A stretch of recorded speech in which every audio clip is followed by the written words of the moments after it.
thief, traitor, murderer. Darren has been called many things.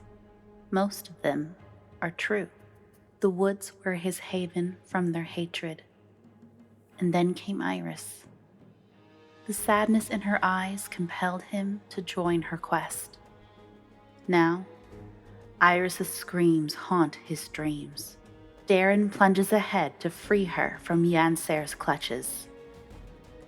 But will he be forced to sacrifice Iris for the greater good?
Please, Holy Father, save us! Please stop this!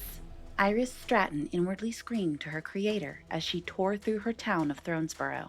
A cacophony of terrorized cries, stray gunshots, and raging fires assaulted her ears. Iris dashed a hand over her eyes to clear her vision of tears. She chanced to look back at the soldier pursuing her. She didn't recognize his foreign uniform or the simple eye-shaped design carved on his leather chestplate. He was gaining ground, firelight glinting off the metal tips of his shoes and the sword held in his hand. Get to the Holy House! I must get to the Holy House!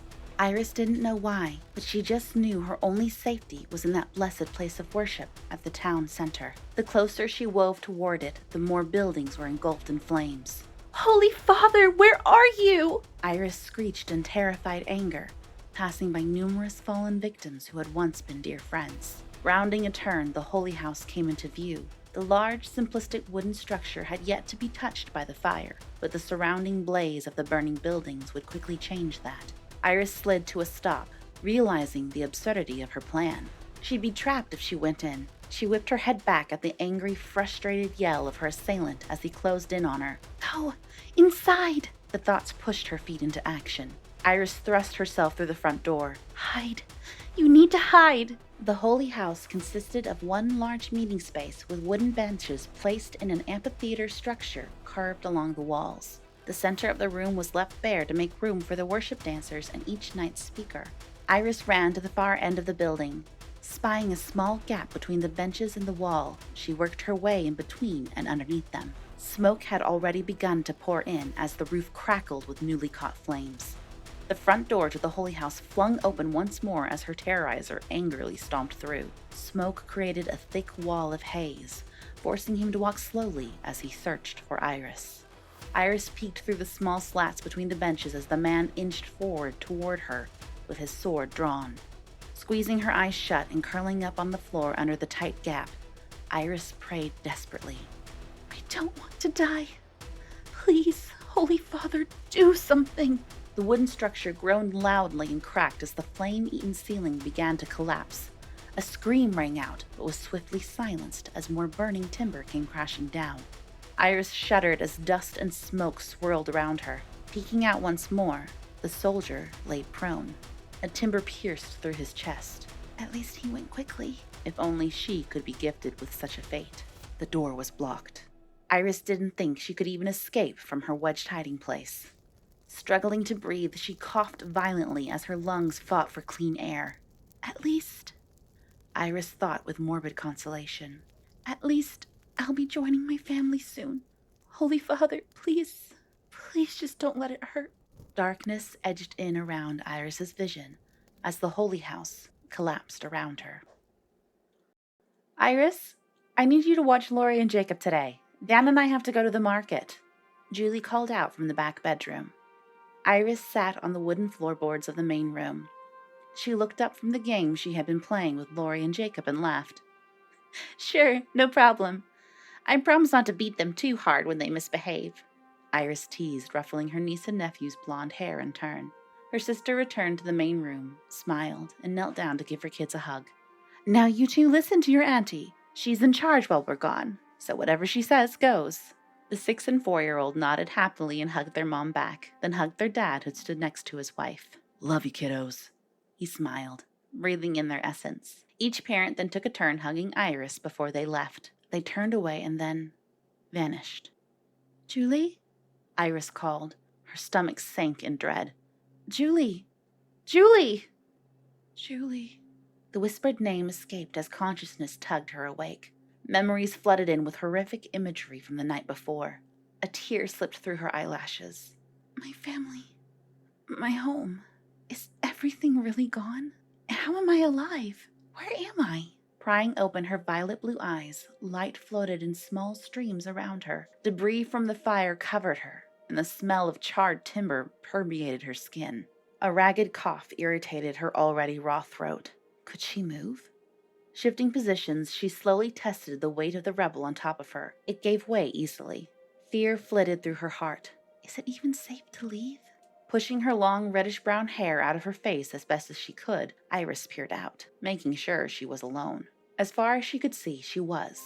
If they're there, don't let me be seen, Iris prayed and pushed her way out. Climbing over debris and kicking charred remains out of the way, she worked her way free from the wreckage. Standing erect, she took in the broken shell of what was once the holy house, the destruction of her home all around. Shock stilled the pain that battled to overtake her. Stepping away from the building's remnants, Iris walked in a daze. Nothing of her home of 24 years was recognizable. Absent-mindedly dusting the dirt off her pants and tunic, she took in the full extent of the damage. Fires still smoldered on the collapsed beams of buildings. Clouds of ash danced around her with each disturbing step. All you've ever known is gone. The thought twisted through her heart. Silence enveloped her. Panic bubbled up within. Why was it so quiet? She quickened her pace as she worked her way through the ruins of Thronesborough. No soldiers marched around. No enemy encampments remained.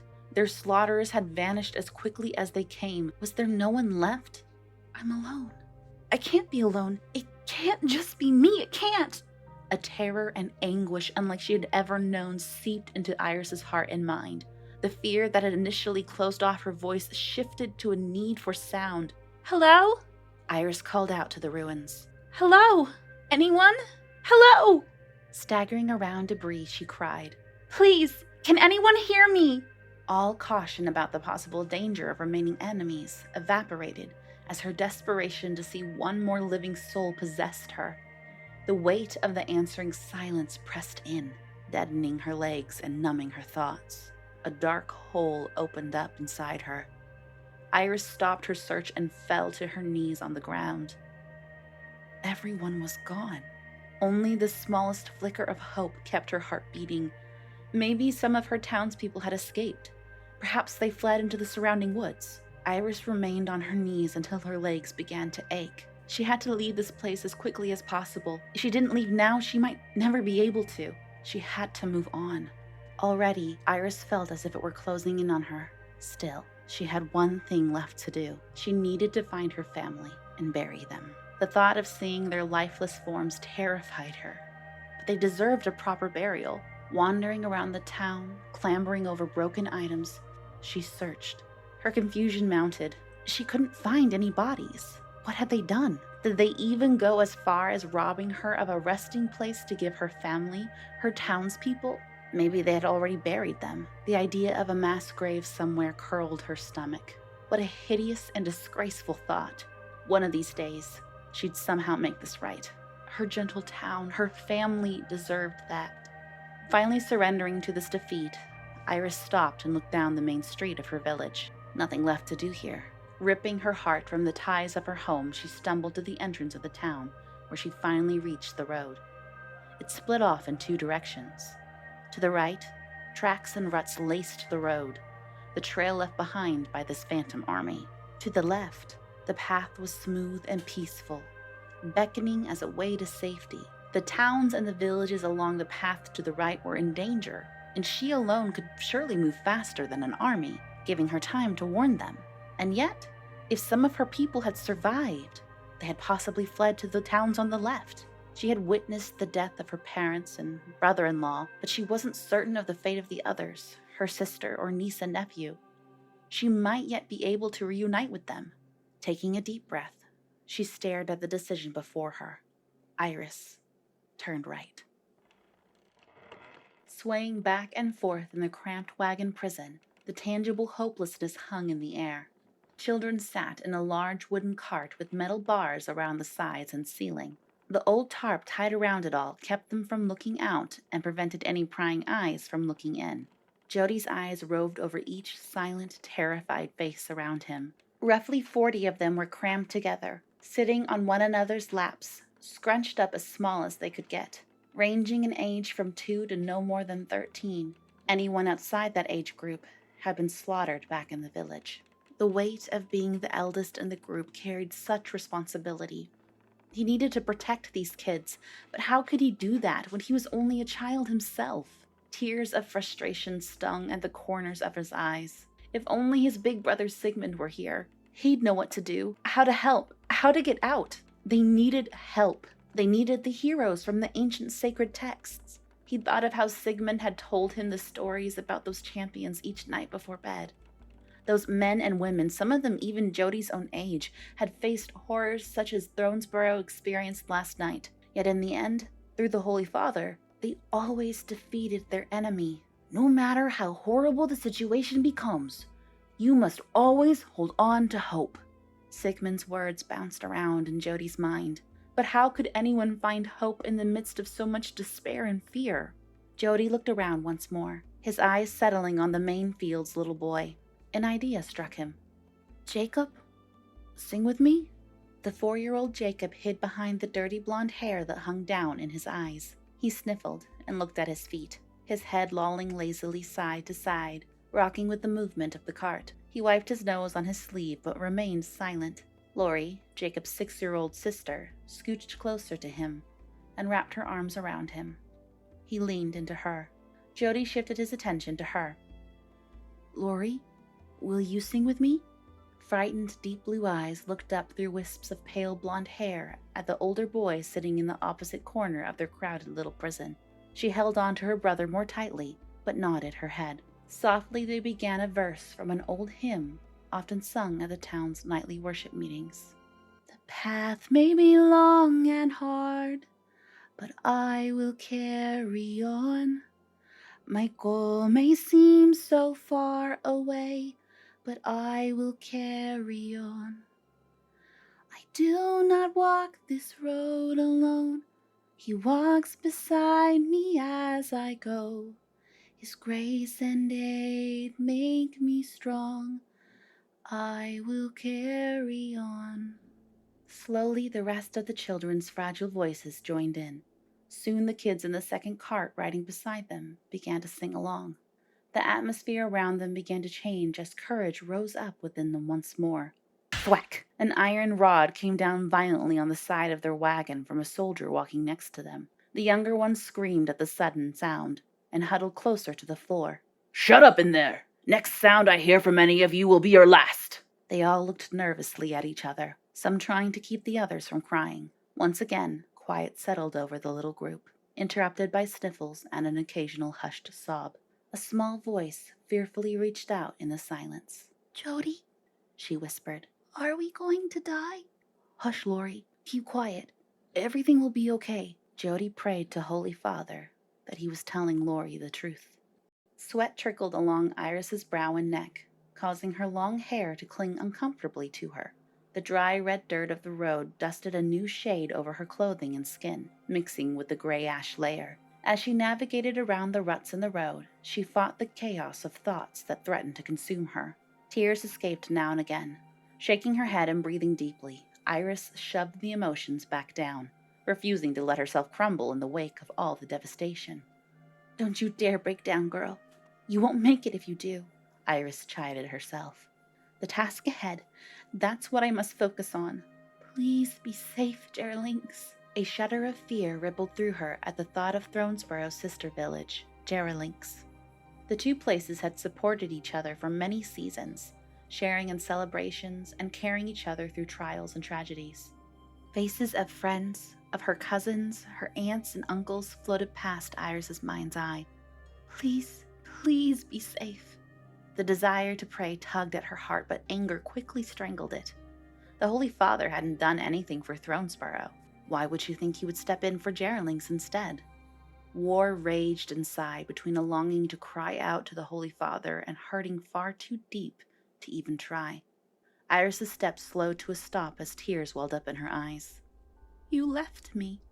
We were a good and faithful people, and you left us. Shaking her head in an attempt to empty her mind, she squared her shoulders, lifted her chin, and continued walking. Her thoughts soon focused on the steady pace of her feet, a sluggish rhythm that stuck in her head like a song. The beat of her footfalls reminded her of old songs from her home. Before she realized it, she was humming a tune in time with their patient drumming. When Iris no longer remembered the words to the songs, she made up her own, finding the most ridiculous ways to keep up with the rhyme schemes. Her eyes fixated on her feet, unable to look anywhere else. The mind-numbing rhythm put her in a semi-trance, one which she was too lazy to break out of. She was almost thankful for the temporary escape. Flitting her eyes to the sky, she followed the path of the sun, which had dipped down since she began. She knew she would reach Jerlinx in only a few more miles. Exhaustion threatened to take over. She had been walking all day, and would likely not reach her destination until right around sundown. Would she come upon the enemy sometime soon? Would it be wise for her to stay along the road for much longer? A breeze swirled around and past her. The temperature began to drop as the night drew near. Her sweat from earlier now captured every gentle wind and chilled her skin. She rubbed her arms and then crossed them over her chest in an attempt to hold in her warmth. And me without my coat, Iris mumbled. If it's warmth you need, I think I can be of assistance. The deep masculine voice stopped her in her tracks. She whipped her head around in its direction. The outline of a towering male figure was barely visible against the tree line. Now she cursed her haste in leaving the village. She hadn't even brought a weapon for protection. How could she have been so stupid? You look tired. I have a place you can rest if you'd like. The sneer in his voice sent chills down Iris's back. She slowly backed away from him, her heart thrumming in her ears. She did her best to calm herself before she replied. She didn't want him to sense her growing fear. I'll be just fine, sir. I do not have the time to stop right now. I thank you for the offer, nonetheless. Good evening to you. Oh, but I must insist, he cooed as he advanced toward her. It is still quite far from the next village. Please, sir, mind your own business. I must be on my way, so goodbye, she stated firmly as she continued to back away. Now, no need to get an attitude, my dear. I have made you my business. The glint of a knife, now unsheathed, flashed in the dusk. She couldn't deter him. Talking would accomplish nothing now. The energy of anticipation coursed through her veins. She spun on her heels and ran down the path as his heavy footsteps thundered behind her. Panic seized her heart, driving her to pump her arms and legs as fast and as hard as she could. The growing volume of each footfall warned her that he was gaining on her. She didn't want to look back, but she had to see, had to prepare for her next move. Iris glanced over her shoulder as she ran. He was almost on her. Desperate to put more distance between them, she cut to her right to dodge through the trees. The path gave him the advantage of a straight shot, but between the trees, her small frame could more readily squeeze through the tight spaces. He crashed through the undergrowth. His dogged determination terrified her. Would he chase her until she collapsed from exhaustion? She needed help, someone to rescue her. Out here, she was alone with no one to protect her. All she could do was run. The branches clawed at her arms and face. Roots and vines threatened to trip her. Small depressions in the earth lay set to trap her. So many obstacles were before her, but they were still far worse for him. Every once in a while, he growled in frustration when he met a perplexing barrier. The distance between them grew, but her pace was slowing. She did not have the energy to keep this up much longer. No sleep, no food, walking all day, and the trauma she had endured were taking their toll. Her initial surge of adrenaline was fading. Still, she refused to surrender. He would not have her without a fight. Casting a pleading glance to the sky, she begged for a savior. That one glance was all it took to miscalculate her next step and go crashing down the steep hillside. She tumbled head over feet, then banged on her side, tossed around between saplings and glancing over rocks. She lost count of the number of times she rolled. Will I ever stop? Down, down she went, narrowly missing the larger trees. Suddenly, she flew through the air, flung off the edge of something, and now plummeted downward. Disoriented, she tried to brace herself for impact. With a heavy thud, she bashed into the ground. Her body screamed in pain as she landed on the rocks. She had no idea where she was. Before she could investigate, her mind shut down and everything went black.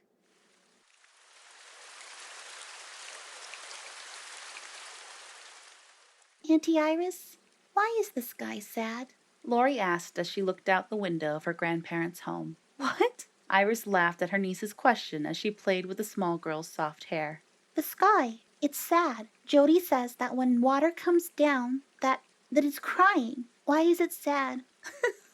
Lori, the sky isn't sad. It's just rain. Rain is a happy thing that makes plants grow and everything pretty. Oh, she responded as she looked out the window once more and thought for a minute. So rain is a gift that the Holy Father gives us? Exactly. How did you get so smart? Iris smiled. Well, I am 4, she stated proudly, lifting her chin. Well, I had no idea I was in the presence of such a brilliant person, Iris stated in mock awe. Mm-hmm, Lori replied, even though she didn't really understand some of the words Iris used.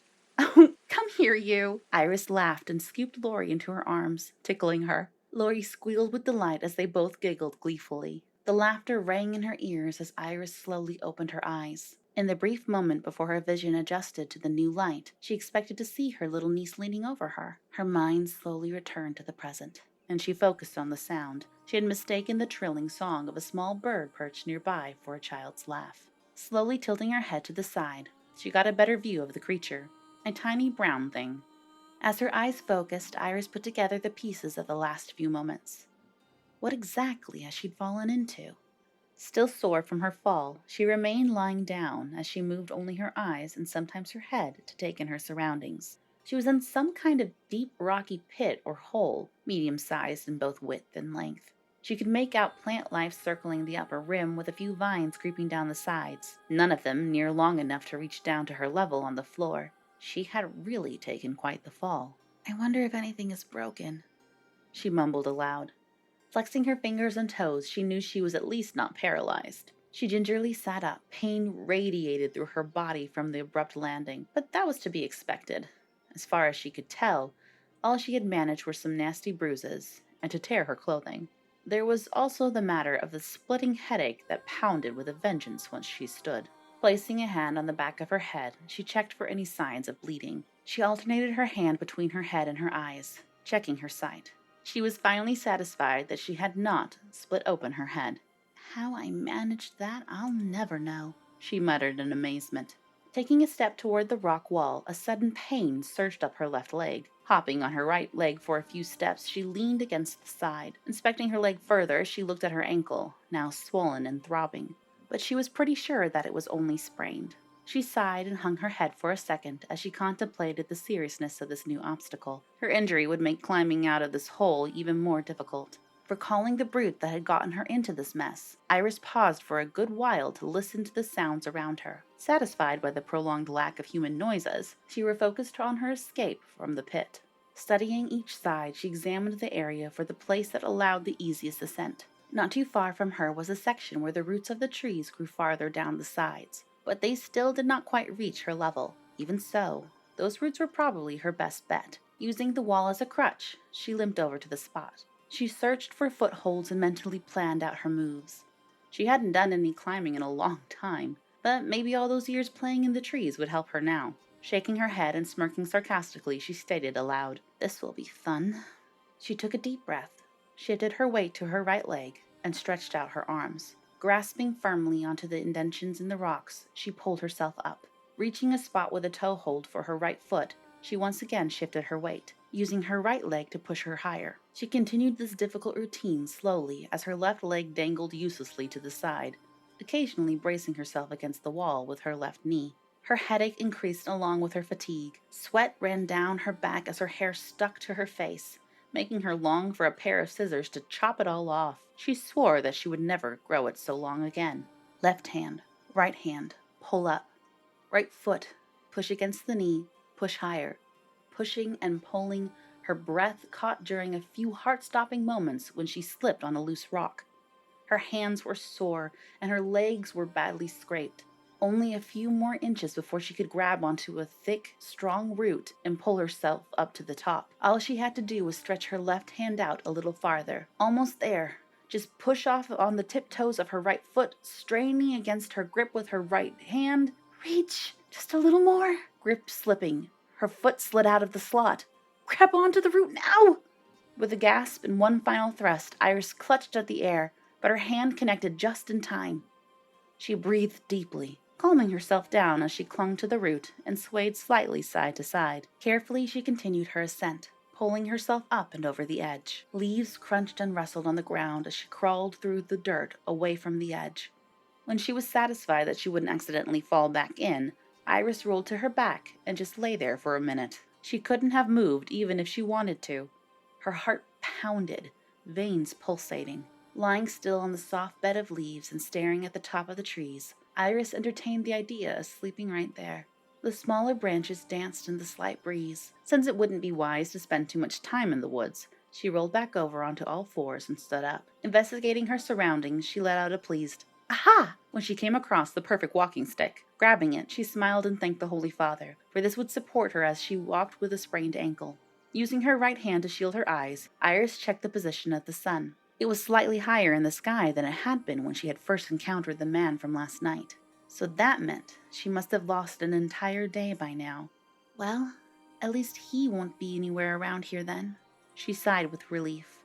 Plus, she must have put quite a bit of distance between them when she had careened down the hillside. Iris had fallen for what seemed like an eternity. Looking around, she tried to figure out which direction she fell from. Finding what she hoped was the right place, she trudged back up the hill. When she finally reached the top, she looked for signs of broken branches. Anything to show that someone had recently passed through. Between the trees, a few last tendrils of smoke spiraled up lazily. Curiosity sparked, she cautiously made her way in that direction. Drawing closer, her suspicions were verified. The smoke came from a low burning fire in the center of a small camp. Maybe whoever set up this camp could help her find the road. Hopeful that she might finally be headed in the right direction, she increased her pace. "Hello? Is anyone here?" she called out, trying to avoid barging into someone's home. When she received no response, she moved in closer for a better look. One small, well-used tent was set up. Perhaps it belonged to a wanderer or some sort of hermit. Whoever they were apparently male. Undergarments hung from the lower tree branches, obviously placed there to dry. By the foot of the tree lay extra hunting arrows and a skinning knife. At the sight of the weapons, warning bells sounded in her mind. She had no idea what had happened to the man who had chased her. For all she knew, this could be his camp, and she had walked right into it. The hairs on the back of her neck stood on end, and she became deathly still. She held her breath and strained her hearing, making sure he wasn't nearby. Crunching footsteps of a person lazily making their way through the leaves and underbrush crept up from a short distance. Her heart beat faster. It's time to leave. Turning as quickly as possible, she backed out of the campsite, but she wasn't fast enough. A deep, masculine voice shot ice into her veins, and she halted in her tracks. Why, hello there.